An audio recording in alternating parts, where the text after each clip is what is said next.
К новостям спорта. Женская сборная России по лыжным гонкам тренируется в Алданском районе. За 18 дней спортивных сборов девушки должны выйти на пик формы к предстоящим соревнованиям.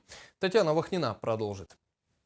Самое горячее гостеприимство, возможно, на Северной земле. Подтверждением этому послужило торжественное мероприятие, прошедшее в Алданском центре подготовки лыжников. Официальные лица, представители спортивной общественности района и творческие коллективы поселка Хатыстыр собрались в центре, чтобы поприветствовать членов женской сборной России по лыжным гонкам, прибывших в Алдан на учебно-тренировочные сборы.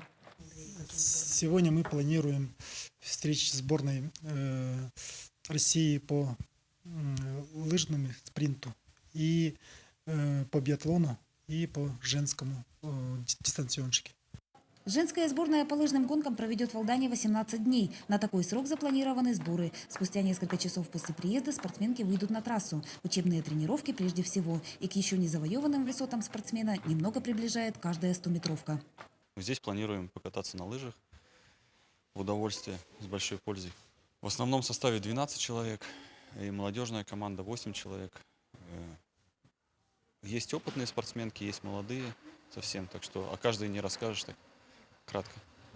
В распорядке послабления непозволительны. Непрерывное соблюдение системы есть залог будущих побед. День прибытия в Алдан для Оксаны Усатовой совпал с собственным днем рождения. Девушка отметит праздник в рабочем режиме, приятным дополнением к которому станут поздравления соратниц.